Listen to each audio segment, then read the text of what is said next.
ధ్యారంభ విజృంభితం శృతిశిరస్థానాంతరాధిష్ఠితం సప్రేమ భ్రమరాభిరామమసకృత్సద్వాసనాశోభితం భోగీంద్రాభరణం సమస్త సుమనః పూజ్యం గుణావిష్కృతం సేవే శ్రీగిరిమల్లికార్జున మకాలింగం శివాలింగితం సేవే శ్రీగిరిమల్లికార్జున మహాలింగం శివాలింగితం.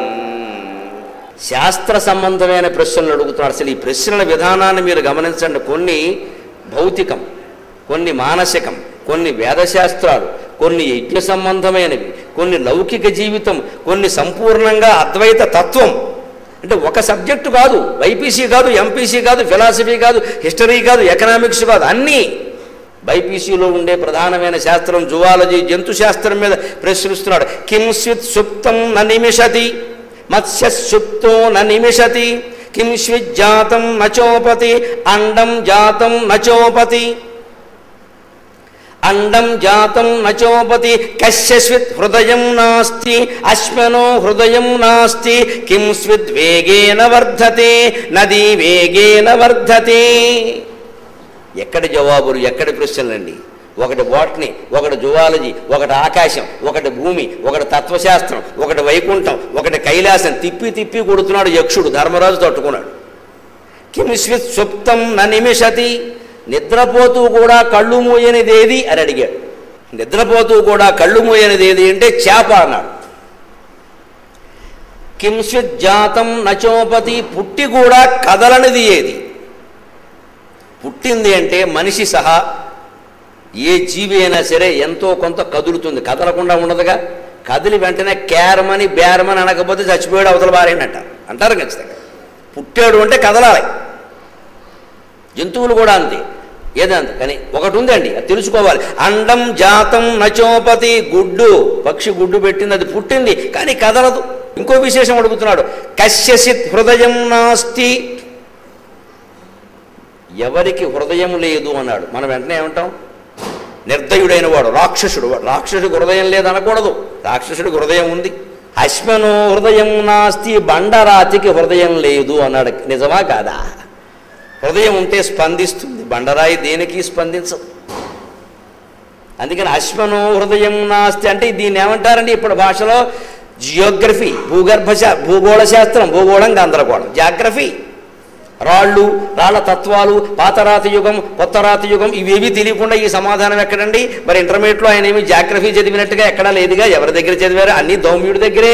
కిముస్విద్ వేగేన వర్ధతే, వేగం వల్ల వృద్ధి పొందేదేది? నది అన్నాడు. ఎంత గొప్ప విషయం! నది వేగంగా ప్రయాణించిన కొద్దీ, నది ఎంత వేగం ఉంటే అంత మంచిది. నది వేగాన్ని ఆపకూడదు. అందుకే పూర్వం ఆనకట్టలు ఎక్కువ కట్టేవారు కాదు, ఎక్కడో ఒక్క చోట కట్టేవారు, అసలు కట్టేవారు కాదు. ఇప్పుడు చెబుతున్నాడు మరో మాట. కింస్విత్ ప్రభసతో మిత్రం సార్థ ప్రభసతో మిత్రం కింస్విన్ మిత్రం గృహే సతః భార్యా మిత్రం గృహే సతః ఆతురస్య చ కిం మిత్రం ఆతురస్య భిషం మిత్రం కింస్విన్ మిత్రం మరిష్యతః దానం మిత్రం మరిష్యతః. ఎంత బాగా చెప్పాడో గమనించండి. ప్రయాణాలు చేసేవాళ్ళు, ముఖ్యంగా యాత్రలు చేసేవాళ్ళు గమనించాల్సిన మాట.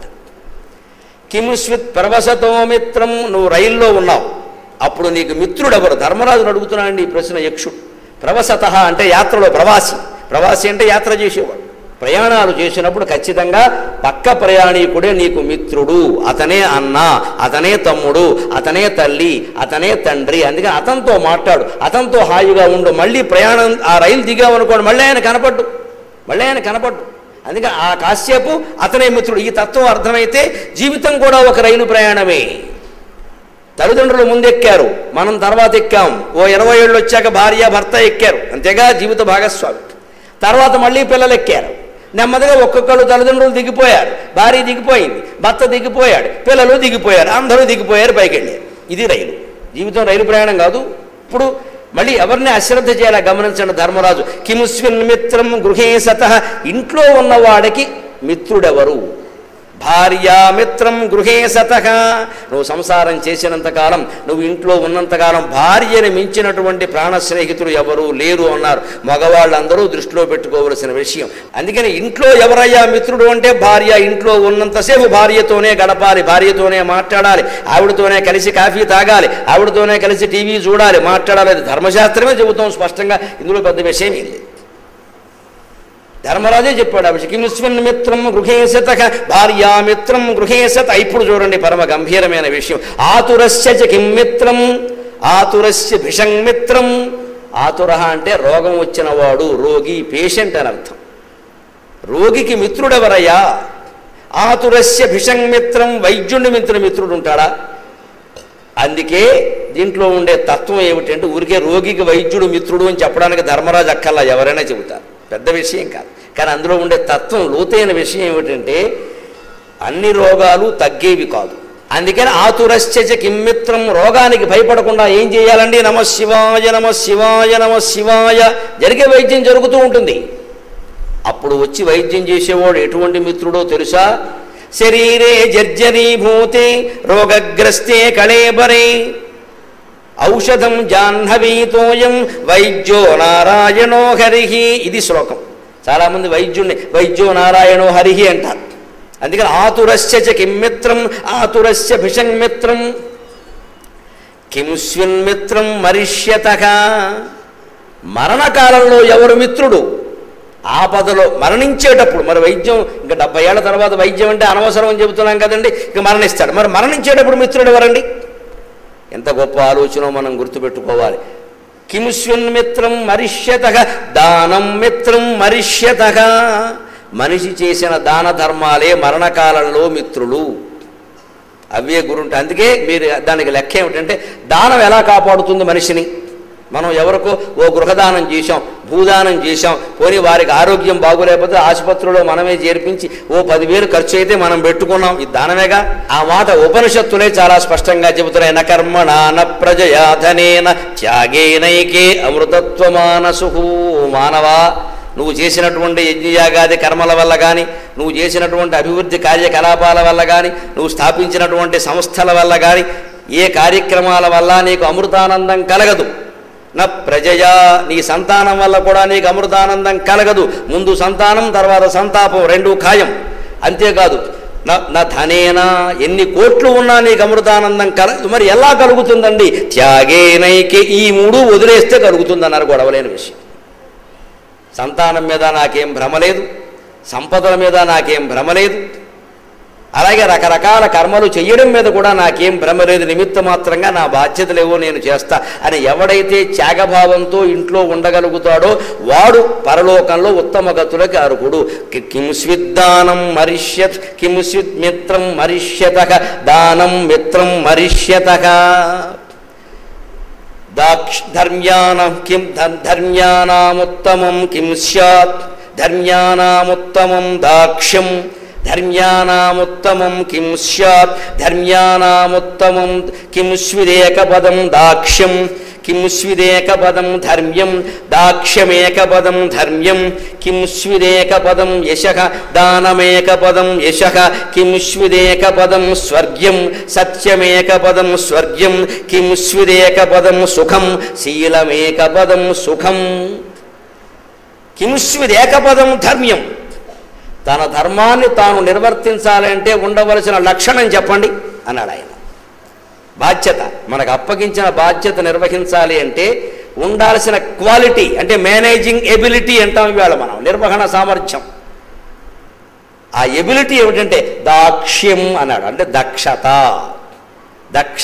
దక్షత అంటే ఆ పని చేయడానికి తగినటువంటి శారీరకం కావచ్చు, మానసికం కావచ్చు, ఆ స్థితి కలిగి ఉండాలి మనం. దక్షత. అది డబ్బు అయితే డబ్బు, ఓపిక అయితే ఓపిక, మనం పాండిత్యం అయితే పాండిత్యం, ఏదైనా ఏ పనికైనా సరే ఉండాల్సింది ఏమిటి? దాక్ష్యం. కింస్విదేక పదం యశః. ఒక్క మాటలో చెప్పండి కీర్తి ఎలా వస్తుంది అన్నాడు. దానమేక పదం యశః. దానం చేయడం వల్ల వచ్చే కీర్తి మరి దేని వల్ల రాదు. ఇది మనం అందరం ముఖ్యంగా డబ్బు సంపదకి లోటు లేని వాళ్ళం, వ్యవసాయం కానీ వ్యాపారం కానీ ఉద్యోగాలు కానీ బాగా ఉండి మన కుటుంబ సభ్యుల అవసరాల కంటే ఎక్కువగా సంపాదిస్తున్న వాళ్ళందరం గుర్తుపెట్టుకోవాలి. కింస్విరేక పదం యశః దానమేక పదం యశః కింస్విరేక పదం స్వర్గ్యం. స్వర్గాన్ని చేరడానికి ఒకే ఒక్క సాధనం చెప్పండి, ఒక్క మాటలో అన్నాడు. సత్యమేక పదం స్వర్గం. ఎవడు నిత్యము సత్యవ్రతుడై ఉంటాడో, ఎవడు ఎప్పుడూ అబద్ధం ఆడడో, ప్రాణం మీదకు వస్తే తప్ప ఎవరు అబద్ధం ఆడడో, చిన్న చిన్న విషయాల్లో అబద్ధాలు ఆడకుండా ఎప్పుడూ ఇచ్చిన మాటకి కట్టుబడి ఉంటాడో అతను స్వర్గానికి వెళ్ళడం ఖాయం అన్నాడు. మీరు గమనించండి, ఇది ధర్మరాజుకే వర్తిస్తుంది. చాలామంది అనుకుంటారు ధర్మరాజు కూడా నరకానికి వెళ్ళేట 10 నిమిషాలు అక్కడ ఉన్నట్ట. ఎందుకంటే గురువుగారిని చంపడానికి అబద్ధం ఆడాడు కదా, ద్రోణాచార్యులను చంపడానికి. అశ్వత్థామ హతహ అన్నాడు, కుంజరహ అన్నాడు. ఆయనకి తెలుసు కదా అబద్ధమైన అబద్ధమే, మరి అనుమానమే. పైగా కృష్ణ పరమాత్మ దగ్గరుండి ఆడించాడు. ఏమన్నా ధర్మమేనా, భారతంలో ఇలా చేయించా అని మాట్లాడతారు కదండి. చాలామందికి తెలియదు. మీరు భారతం చదువుకోండి.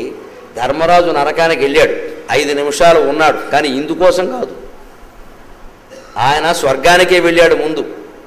అక్కడ భటులు వచ్చిన తర్వాత మా తమ్ముళ్ళందరూ ఎక్కడున్నారని అడిగాడు. పాపం మమకారం. ఆశ్చర్యకరమైన విషయం చెప్పారు. వాళ్ళు నరకంలో ఉన్నారన్నాడు. ఏంటి భీముడు, అర్జునుడు, ద్రౌపది నరకంలో ఉన్నారా? అవును ఉన్నారు. నీకేం తెలుసు వాళ్ళ సంగతి అన్నాడు. నువ్వు మంచివాడు అయితే సరిపోయింది ఏమిటి, వాళ్ళ సంగతి వేరు. నీకు తమ్ముళ్ళు అయితే కావచ్చు, వాడు చేసిన కొన్ని పాపాలు ఉన్నాయి, అందుకని ఉన్నారన్న. బాధపడ్డాడు పాపం చాలా. వెంటనే దుర్యోధనుడు ఎక్కడ ఉన్నాడు అన్నాడు. ఆయన మనస్సు పాపం వెంటనే దుర్యోధనుడు ఎక్కడ, వాడు స్వర్గంలో ఉన్నాడు అన్నాడు. ఆశ్చర్యపోయాడు. ఇంకా అయిపోయి ఇదేమిటిది, భారతం అంతా తిరగరాసుకోండి. దుర్మార్గుడైన దుర్యోధనుడు స్వర్గంలో ఉంటాడా, మంచివాళ్ళైన నా తమ్ముళ్ళు నరకంలో ఉంటారా, ఇంతకంటే ఉందా అన్నాడు. అంటే అప్పుడు చెప్పాడు ఆ భటుడు, నాయన కంగారు పడకు, పైకి వెళ్ళిపోయిన ప్రతి ప్రాణి యమధర్మరాజు దగ్గరికి వెళ్ళవలసిందే ముందు ఖచ్చితంగా. ఏ రైలు ఎక్కాలన్నా ముందు రైల్వే స్టేషన్కి వెళ్ళాలి. స్టేషన్కి వెళ్లకుండా ఆవిడ రైలు ఎక్కడు. ఇంటి ముందుకు రైలు రాదు, కారు వస్తుంది, ఆటో వస్తుంది, కానీ రైలు రాదు. అంతేనా?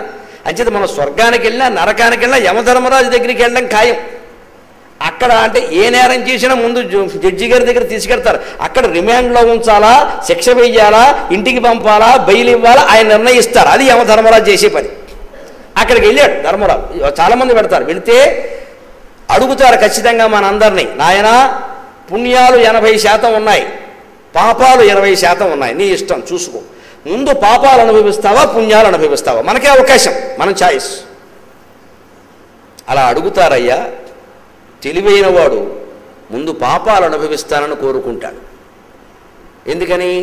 ఆ పాపాలు అనుభవిస్తున్నప్పుడు వాడు శూలాలతో పొడుస్తూ ఉంటే, నూనెలో కాల్చేస్తూ ఉంటే, నానా బాధలు పెడుతున్నా, కొంచెం ఇబ్బందిగానే ఉన్నా, కాసేపు ఆగితే సుఖపడచ్చు, కాసేపు ఆగితే సుఖపడచ్చు, ఆ భావన మనస్సులో ఉండి ఈ బాధ కొంచెం తక్కువగా ఉంటుంది. మీ అన్నదమ్ములు, మీ తమ్ముళ్ళు అందరూ మంచివాళ్ళయ్యా, తెలివైన వాళ్ళు ఏమన్నారంటే, బాబు 5% 10% మీ పాపాలు ఉన్నాయి, 90% మీరు పుణ్యాత్ములు, ఏది ముందు అనుభవిస్తారు అంటే ఆ 10% పాపం ముందు అనుభవిస్తామని చెప్పారు. అందుకని నరకంలో పెట్టాం. వాళ్ళు ఉంటే 10 రోజులు ఉంటారు, 20 రోజులు ఉంటారు, అంతకంటే ఉండరు, తర్వాత శాశ్వతంగా స్వర్గంలో ఉంటారు. కానీ దుర్యోధనుడు మూర్ఖుడయ్యా, ఇక్కడికి వచ్చినా వాడికి బుద్ధి పోలేదయ్యా. వాడికి అన్నాం, అబ్బాయి నీవు చేసింది 5% పుణ్యాలు ఉన్నాయి, 95% పాపాలు ఉన్నాయి, ఏది ముందు అనుభవిస్తామంటే ఆ 5 కానీ 95 తర్వాత చూద్దాం అన్నాడు వాడు. అందుకని వాడు స్వర్గంలో ఉన్నాడు. వాడు ఉండడు, 5 రోజులే ఉంటాడు, తర్వాత వెళ్ళిపోతాడు, శాశ్వతంగా నరకంలో ఉంటాడు. నరకం శాశ్వతం ధ్రువం.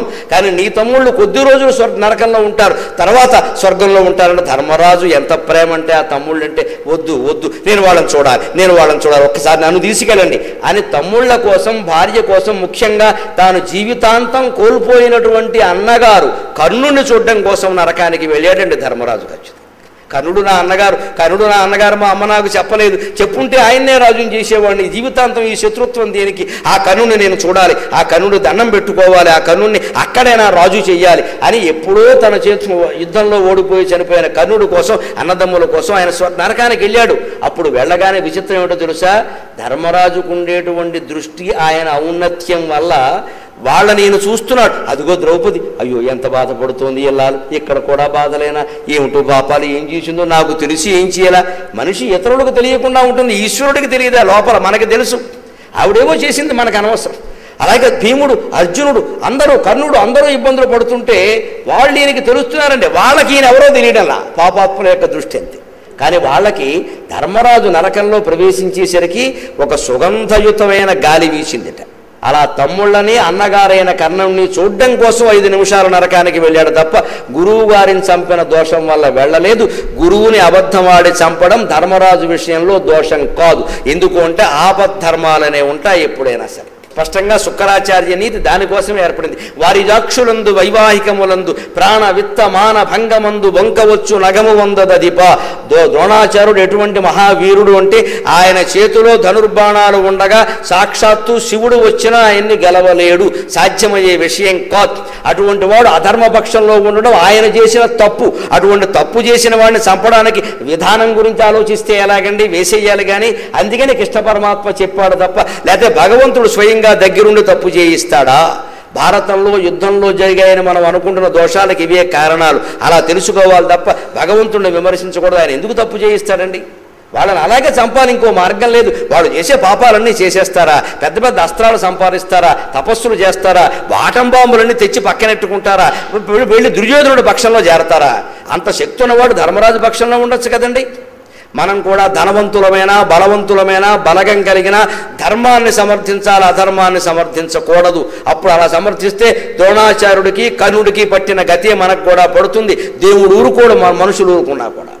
అందుకని ధర్మరాజు చేసింది పాపం కాదు, ఆయన అబద్ధం ఆడలేదు. అందుకని సత్యమేక పదము స్వర్గం, సత్యానికి కట్టుబడి ఉన్నాడు కాబట్టి హరిశ్చంద్రులాగా ధర్మరాజు ఏకంగా స్వర్గానికే వెళ్ళాడు. 5 నిమిషాలు నరకంలో ఉండడం కూడా అన్నదమ్ముల్ని చూడాలని కావాలని కోరి వెళ్ళి ఉన్నాడు తప్ప ఆయనకి పడినటువంటి శిక్ష కాదు. అంత ఉత్తముడైన వ్యక్తి కథ చెప్పుకుంటున్నాం మనం ఖచ్చితంగా. కింస్విదేక పదం సుఖం, జీవితాంతం సుఖంగా ఉండాలంటే ఒక్క మాట చెప్పండి అన్నాడు. అందరూ అదే కోరుకుంటాంగా, సుఖంగా ఉండాలి, సుఖంగా ఉండాలి. జీవితాంతం సుఖంగా ఉండాలంటే ఒక్క మాట చెప్పండి అన్నాడు. శీలమేక పదం సుఖం అన్నాడు ఖచ్చితంగా. సత్ప్రవర్తన కలిగి ఉన్నవాడు సుఖంగా ఉంటాడు లోకంలో. ఎన్ని మనకి ఉన్నా శీలం అనేది ఒక్కటి జారిపోయింది అంటే ఇక సుఖం ప్రశ్న లేదు. అందుకని మనం జీవితంలో విద్యార్థులు యువకులు గుర్తుపెట్టుకోవాలి. రకరకాల రంగాల్లో పైకి మనం ఎదుగుతున్న కొద్దీ మన శీల సంపదని కాపాడుకోవాలి. మన మీద మచ్చ పడకూడదు. అందుకని స్వర్గానికి చేరుకునే ఏకైక సూత్రం సత్యం. జీవితం అంతా సుఖంగా ఉండగలిగే ఏకైక సూత్రం శీలం. అటువంటి సత్యాన్ని శీల సంపదని మనం కాపాడుకుందాం. ధన్యానాముత్తమం దాక్ష్యం ధనానాం స్యాత్ కిముత్తమం. ధనాలన్నిట్లోకి ఉత్తమ ధనమేది అంటే డబ్బును మనం రకరకాలుగా మార్చుకోవచ్చు, పొలం కొనుక్కోవచ్చు, ఇన్ని రకాలుగా దాచుకోవచ్చు. కానీ ఈ ధనాలు ఏవీ మనల్ని కాపాడలేదు. అంటే ఉత్తమమైన ధనం ఏదో ధర్మరాజు చెబుతున్నాడు. వీటికంటే గొప్ప ధనం ఉంది. ధనానాముత్తమం శృతం. అన్ని ధనాల్లోకి గొప్ప ధనం ఏదంటే విద్య అన్నాడు. విద్యార్థులు గమనించాలి. మీ అంత ధనవంతులు ఎవరూ లేరు, మీకు నమస్కారం. సగర్వంగా ఉండండి, ఆనందంగా ఉండండి. విద్య నేర్చుకున్నవాడే నిజమైన ధనవంతుడు. జీవితంలో ఎప్పుడైనా కాపాడేది ఆ విద్య. ఈ ధనాలేవి మనల్ని కాపాడు. విద్య తెలివితేటలు అవే కాపాడతాడానికి పెద్ద ఉదాహరణ ఏమిటంటే సరదాకు మాట చెబుతా. సంస్కృత శ్లోకం. భుక్కుండుడనో పండితుడు ఉన్నట్ట. భుక్కుండ ఆయన పేరది. భుక్కుండు ఆయన గర్భదరిద్రుడు. పాండిత్యం ఉందైతే కానీ డబ్బులు లేవు. ఇంట్లో కొండల డింకీలు కొడుతున్నాయి. భార్య అస్తమానం ఉంటుంది, ఊరికే శాస్త్రాలు వల్లించగానే సరిపోయినాడు, 10 రూపాయలు తెచ్చే యోగం లేదు ఇక్కడ, భోజనానికి తయారు అని ఆవిడ అంటుంది. ఎంతకాలం పడుతుంది ఆవిడ మాత్రం పాపం. అంటుంటే నీకు పౌరుషం వచ్చింది, ఇగో అస్తమానం అనుకో, రాజుగారు ఇంట్లో దొంగతనం చేసినా సరే నేను పట్టుకొస్తా ఇవాడ అన్నాడు. ఏదో చేయండి అందాడు. వెళ్ళిపోయాడు. అస్తమానం ఏదో రాజుగారి ఇంటికి వెళ్ళి అలవాటు ఉందో ఏమిటో దొంగతనానికి వెళ్ళిపోయాడు. మొత్తం మీద ఏదో చేశాడండి. అంతఃపురంలో కన్నం వేసేసాడు. తన తెలివితేటలన్నీ ఉపయోగించి వేసేసాడు.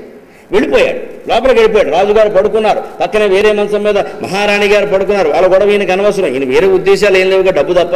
అందుకని వెళ్ళాడు. ఒక పెద్ద బీరువా లాంటిది ఒకటి కనపడింది. 2 తలుపులు తీశాడు. తీస్తే బంగారపు చెంబు ఉందండి అక్కడ. బాగా నా పంట పండింది. రత్నాలు కూడా పొదుగున్నాయి దానికి. బంగారపు చెంబు, రత్న ఘటం, కాంచన ఘటం, అందులో మళ్ళీ రత్నాంకితం. అందుకే ఇది ఒక్కటి పట్టుకెళ్ళిపోతే నా జీవితం వెళ్ళిపోతుంది అని అనుకుని, కానీ ఎంతైనా పండితుడు కదా, వెంటనే అయ్య బాబోయ్ సువర్ణస్థేయం, అమ్మో బ్రహ్మహత్య సురాపానం సువర్ణస్థేయం గురు భార్యాగమనం పంచమహాపాతకాల్లో ఒకటి అంచేత ఇది పట్టుకెళ్ళను అన్నట్ట. అసలు ఇన్ని శాస్త్రాలు చదివాడు దొంగతనం చేయకూడదు. తీరా దొంగతనానికి వెళ్ళిన తర్వాత ఈ శాస్త్రాలు గుర్తు చేసుకోకూడదు. ఈ శాస్త్రాలు చదివి దొంగతనం ఏమిటి అసలు? ఒకడు వెళ్ళావు, ఏదో ఒకటి వదిలేయి, వ్రతం చెడ్డ ఫలం దక్కాలి, వదిలేయి. అక్కడికి వెళ్ళి మళ్ళీ ఈ నీతి మాటలు అలా చెప్పారు, వద్దులే, మరి యమధర్మరాజు శూలంతో గుచ్చేస్తాడేమో, ఎందుకు వచ్చిన గొడవ అని వదిలేసేట. ఇంకో బీరువా తీశాడు, అక్కడ వెండి కంచ. అబ్బో, రౌప్య చౌర్యమాత్రేణ రౌరవాది నరకం భవేత్ అని ఒకటి గుర్తొచ్చింది. ప్రతిదానికి ఒకటి గుర్తొస్తుంది, చదువుకున్నాడుగా మరి. వెండి దొంగతనం చేస్తే రౌరవ నరకం వస్తుంది, నాకేమవుతున్నాడు, దొంగతనమే తప్పు, వెండి బంగారం వేరే విషయం. ఇలా మొత్తం మీద ఏం చేశాడు ఈ వెర్రి బ్రాహ్మణుడు, తెల్లారే వరకు కాలక్షేపం శ్లోకాలు సరిపోయినాయి, ఒక్కటేది లోపల పెట్టల. 4 అయిపోయింది, ఏనుగులు గేంకారం చేసే, గుర్రాలు సకిలించే రాజుగారు లేచారు, ఈయన ఇకిలించాడు. ఇక్కడ దొరికిపోయాడు. వెంటనే వేసేశారు, అక్కడ కూర్చోబెట్టి. అయ్యి బాబాయ్, అంతఃపురంలోకి వచ్చాడని కదా, రాజుగారికి డబ్బు గురించి కాదు, ఏమో ప్రాణం చేయడం కోసం వచ్చాడేమో, రావచ్చుగా. అమ్మ బాబాయ్, విద్వాంసుడని చూడొద్దు, వేసేయండి, ఉరిశిక్ష వేసేయండి అన్నాడు. ఆ రోజుల్లో అంతే శిరచ్చారు, సిద్ధపడిపోయాడు పాపం. ఎంతైనా విద్యే. ధర్మరాజు అన్ని ధనాల్లోకి విద్య ఉత్తమం ధనం ఎందుకంటున్నాడో చూడండి. ఒక్కసారి ఆయనకు ఒక వైరాగ్యం వచ్చిందండి. చదువుకున్న వైరాగ్యం అంతా, వేదాంతం అంతా ఏమైంది? ఇంటికెళ్ళి ఇంట బయట దరిద్రుడుగా అవమానాలు పడ్డం కంటే ఇందులో చనిపోవడం మంచిది నిశ్చయించుకుంటారు. అంతే, కళ్ళు మూసుకుని నమశివాయ నమశివాయ నమశివాయ ధ్యానంలో పడ్డాడు. నమశివాయ నమశివాయ అనే నామస్మరణ వల్ల పరిస్థితులు ఎలా మారాయో చూడండి. రాజుగారికి ఈ బ్రాహ్మణ్ణి చంపేస్తుంటే జాలేసి, కత్తి నెత్తి మీద పెట్టాక అప్పుడు కూడా జాలేసి శిక్ష రద్దు చేయలేదు. ఒకసారి చూసిగో, చివరి కోరుకోమంటారు, ఏదైనా కోరుకోండి ఇస్తానన్నాడు బాబు. ఈయనకి ఫ్లాష్ వెలిగిందండి, శివనామస్మరణ కారణంగా. చావు తెలివి అంటారు దీన్ని. వెలిగి అన్నట్ట, ఏం వద్దండి, నేను ఒక శ్లోకం చెప్తాను, మీరు వినండి అన్నట్టు. ఇదేం గొడవ? రాజుగారు నవ్వుకున్నట్టు, ఏమిటో అమాయకత్వం, ఈ శ్లోకం పోన్లే విందాం అని చెప్పండి అన్నట్టు. ఆశ్చర్యకరమైన మాట చెప్పారండి. భట్టిర్నష్టో భారవిశ్చాపి నష్టక భిక్షుర్నష్టో భీమసేనోపి నష్టక భుక్కుండోగం భూపతిస్త్వం చ రాజన్ భబ్వావళ్యాం అంతకస్సన్నివిష్టక అన్నట్ట. ఆనాటి రాజులందరూ సంస్కృతం శుభ్రంగా వచ్చిన వాళ్ళు, బాగా అర్థమైన వాళ్ళు. ఆ రాజుగారికి ఏమర్థమైందో ఏమిటో కానీ ఎవరక్కడ ఈ బ్రాహ్మణ్ణి వెంటనే బంధాలు విడదీసి మరణశిక్ష రద్దు చేసి సగౌరవంగా పల్లకీలు ఇంటి దగ్గర నింపేయండి అన్నట్టు. శివుడంటే అది మరి మజాక. ఏమిటి ఈయన మాట్లాడింది, ఎందుకని అనిపించింది అలాగా? దాని భావం చూడండి. భట్టిర్నష్టక భారవిశ్చాపి నష్టక భిక్షుర్నష్టక భీమసేనోపి నష్టక భుక్కుండోగం భూపతిస్త్వం చ రాజన్ భబ్వావళ్యాం అంతక సన్నివిష్టక. మహారాజా, మీరు గమనిస్తున్నారో లేదో, ఒక ఏడాది కాలంగా మీ పరిపాలనలో అనుకోని పరిణామాలన్నీ జరుగుతున్నాయి. ఏడాది క్రితం భట్టి అనే మీ మంత్రి చనిపోయాడా లేదా అంటే, అవునయ్యా, చాలా గొప్పవాడు, అలాంటి మంత్రి మళ్ళీ దొరకలేదు, ఏమిటో నాకేమీ తోచట్లేదు కూడాను అన్నాడు భట్టి ఏడాది క్రితం. తర్వాత చూడండి, 9 నెలల క్రితం భారవి అనే కవి చనిపోయాడా లేదా అన్నట్ట. అంటే నిజమేనయ్యా, మహాకవి కాళిదాసు అంతటి వాడు, మళ్ళీ అలాంటి కవి దొరకలేదు, మరి చూసుకోండి ఏం జరుగుతున్నాయో అంటే సెంటిమెంట్ పెట్టాడు. మీరు చూసుకోండి, ఏడాది క్రితం భట్టి అనే ఆయన చనిపోయాడు మంత్రి, 9 నెలల క్రితం భారవనే అని చనిపోయాడు. సరిగ్గా మళ్ళీ 3 నెలల తర్వాత 6 నెలల క్రితం భిక్షపతి అని వైశ్య ప్రముఖుడు, వ్యాపారం చేసేవాడు, విదేశాలతో కోట్లు సంపాదించాడు, మీ రాజ్యాన్ని పోషించాడు. అటువంటి భిక్షపతి భిక్షువు చనిపోయాడు లేదా? అవునయ్యా, వణిక్ ప్రముఖుడు, బ్రహ్మాండమైన వాడు, ఏమిటో నా రాజ్యంలో ముఖ్యమైన వాళ్ళంతా పోతున్నారు. మరి అది గుర్తుపెట్టుకోండి. సరిగ్గా 3 నెలల క్రితం జరిగిన యుద్ధంలో మీ సేనాధిపతి భీమసేన వర్మ పోయాడా లేదా? పోయాడయ్యా. చూసుకోండి, ఆ అక్షరాలు ఏమిటి? భా భా భీ భీ. నేను భుక్కుండ భూ, నేను పోతే వెంటనే భూపతి, నువ్వు పోతావు అంతే అన్నది. శాస్త్రజ్ఞానం పనిచేయించాడు, సెంటిమెంట్ బాగా పనిచేస్తుంది. అన్ని భకారం మీద ఉన్నాయి. భట్టి, భారవి, భిక్షువు, భీమసేన, భుక్కుండ, భూపతి అలా కలిపాడు. అందుకని నాకేమనిపిస్తుందంటే, మహారాజు యమధర్మరాజు భబ్వావళ్యాం అంతక సన్నివిష్టగా భాగుణింతం మీద బగబట్టాడయా. బి అక్షరం ఉన్నవాళ్ళందరూ లేపేస్తున్నాడు. రాజుగారికి ఆ మనస్సుకి అది పెట్టేసి, ఈయన బాగుంటే నేను బాగుంటా, అందుకని సగర్వంగా ఇంటి దగ్గర దింపేయండి అన్నాడు. కాపాడింది ఏదండి? ఆయనకి బంగారపు చెంబు దొరక్కపోవచ్చు, వెండి కంచం దొరక్కపోవచ్చు, ఒక్క శ్లోకం ఆయన ప్రాణాలను కాపాడిందా లేదా? ధర్మరాజు చెప్పింది నిజమా కాదా? ధనానాం స్యాత్ కిముత్తమం ధనానాముత్తమం శృతం. విద్యను మించినటువంటి ధనం లేదు, మనం గమనించాలి.